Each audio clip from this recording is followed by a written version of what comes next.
Market market তখনই daily time ফ্রেমের একটা যখনই একটা ডেইলি টাইম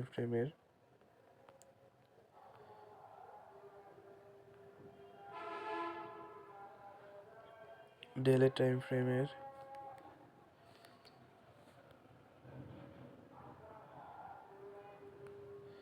এইটা এ লেভেল অথবা এ লেভেল ব্রেকআউট করে তখনই ব্রেকআউট করে যখন কিনা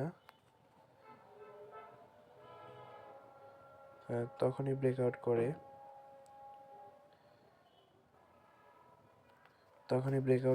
যখন কিনা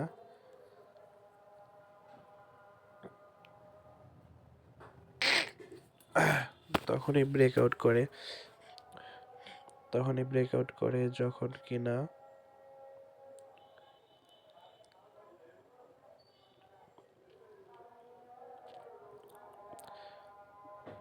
যখন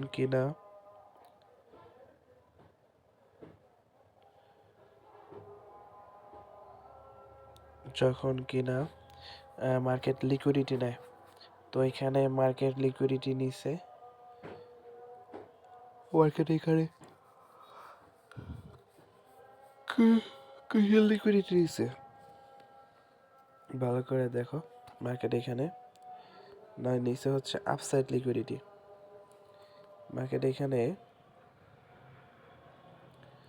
আপসাইড লিকুইডিটি যেই কিনা এটারে ব্রেকআউট করছে, এইটারে এই যে লেভেলে ব্রেকআউট করছে, তখন মার্কেট আবার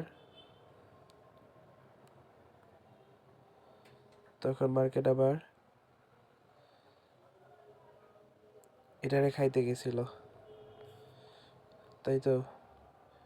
তারপরে নিচে আসে নাই। যাই হোক, মার্কেট আবার এটার ব্রেকআউট করছে, এখান থেকে রেজিস্ট্যান্স নিয়ে তারপর নিচে নেমে, সমস্যা নেই। তারপরে এটারে কি বলা হয়, হচ্ছে আপসাইড লিকুইডিটি নিচে মার্কেট আর কি। যাই হোক, এত কথা না, বাদ। কথা হলো যে মার্কেট এইখানেও ট্রেন লাইনের এইখানেও আসছে, আসার পরে আবার এইখানে লিকুইডিটি এই ট্রেন লাইনের ছোঁয়া ছাড়া এর নিচে যাওয়াটা অনেক কঠিন, তাই তো। এটা হচ্ছে কথা।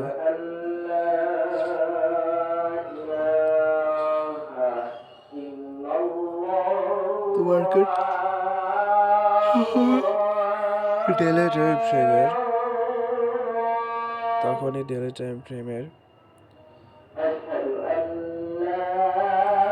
টাইম ফ্রেমের বস লেভেল অথবা ক্লোজ লেভেল ব্রেকআউট করে তখন যখন কিনা লিকুইডিটি নেয়। এটা হচ্ছে কথা, লিকুইডিটি নেয়। আবার মার্কেট 1 আওয়ার টাইম ফ্রেমের ক্ষেত্রেও সেম কথা। মার্কেট তখনই ট্রেন্ড চেঞ্জ করে যখন কিনা সিম্পল ভাবে মার্কেট এইখানে অন্য একটা চার্টে যায় বোঝাই।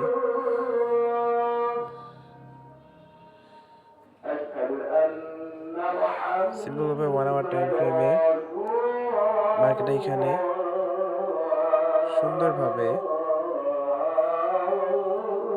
ডাউন সাইড মুভমেন্টে আছে, তাই তো।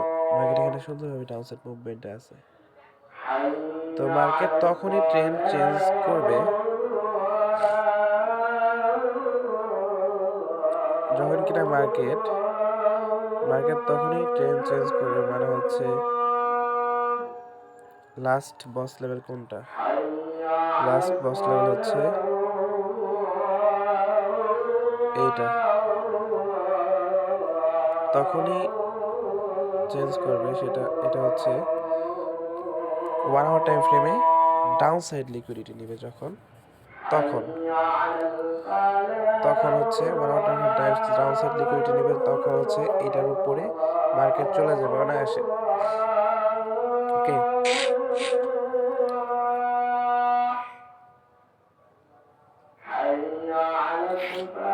কারণ 1 আওয়ার আওয়ার টাইম ফ্রেমে লিকুইডিটি প্রয়োজন মার্কেট ট্রেন্ড চেঞ্জ করার ক্ষেত্রে।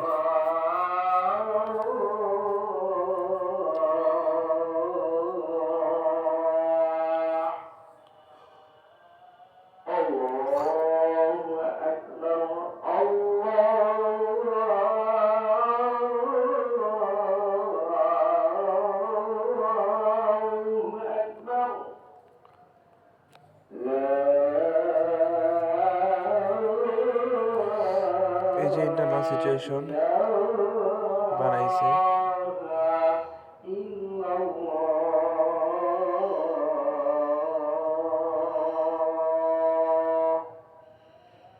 ইন্টারনাল সিচুয়েশন বানাইছে।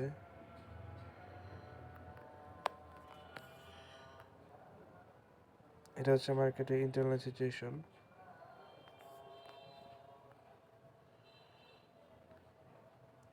সিচুয়েশন বলতে কি, যাই হোক, এই যে হাই ব্রেকআউট করছে, এই যে হাই ব্রেকআউট করছে, হাই, এই হাই ব্রেকআউট করার পর এটা এখানে আসছে, দেখেন আসছে, তাই তো ব্রেকআউট করছে।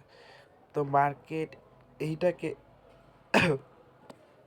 তখনই ব্রেকআউট করবে যখন কিনা মার্কেট এইটাকে ব্রেকআউট করে, এটাকে ব্রেকআউট করলে লিকুইডিটি পাবে, লিকুইডিটি পাওয়ার পর পাশাপাশি শুধুমাত্র ব্রেকআউট করলে হবে না, শুধুমাত্র ব্রেকআউট করলে হবে না, শুধুমাত্র ব্রেকআউট করলে ব্রেকআউট করলে হবে না, ব্রেকআউট করার পর এটাকে ব্রেকআউট করার পর একটা সাপোর্ট নিতে হবে।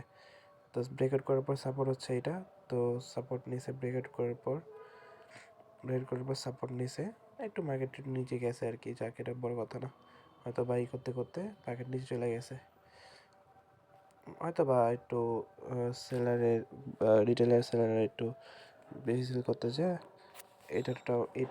এটা টেক আউটও নিয়ে নিছে, এটা বড় কথা না। বড় কথা হচ্ছে মার্কেট এখন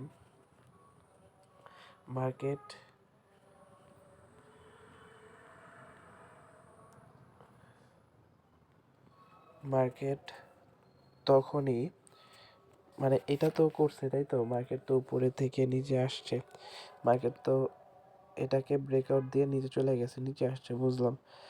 মার্কেট তখনই এটাকে ব্রেকআউট করে উপরে চলে যাবে,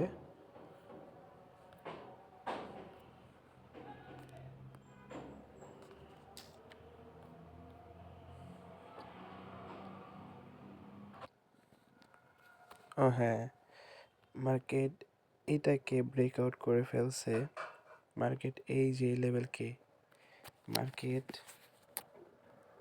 এই লেভেলকে ব্রেকআউট করে ফেলছে, ঠিক আছে, এই লেভেলের নিচে চলে গেছে। এটার মানে এটা কি, এটার মানে মার্কেটটা হচ্ছে এটার উপর যাইতে পারবে না, মার্কেট এটার উপরে যাইতে পারবে না, এটা হচ্ছে এটা নিচে যাওয়ার শর্ত, কারণ নিচে চলে গেছে, মার্কেট ওটার উপরে যেতে পারবে না, বোঝা গেছে। এই কারণেই মার্কেট এইটার উপরে যেতে পারবে না। সো কিন্তু হ্যাঁ, যদি মার্কেট এরকম হইতো যে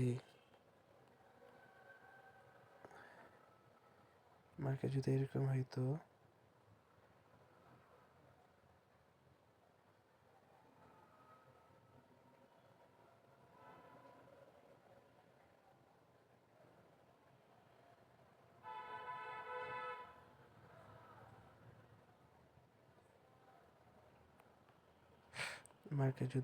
হইতো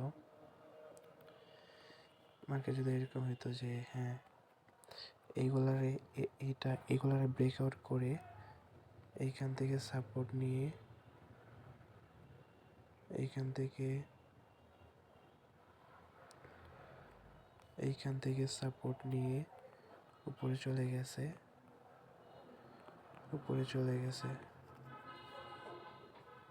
এইখান থেকে সাপোর্ট নিয়ে উপরে চলে গেছে, তাহলে হচ্ছে হয়তো, কিন্তু মার্কেট এটাকে, এই লিকুইডিটি জোনকে এটাকে ব্রেকআউট করে নিয়ে চলে গেছে এটার উপরে, তার মানে মার্কেট এখন উপর থেকে লিকুইডিটি নিতে যাবে, তাই জাস্ট এতটুকুই।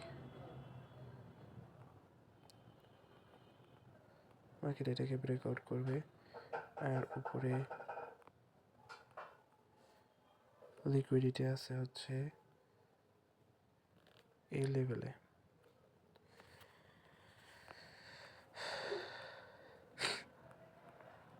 এটা তখনই বুঝতে পারবো যখন কিনা এটার উপরে মার্কেট আবার যাবে।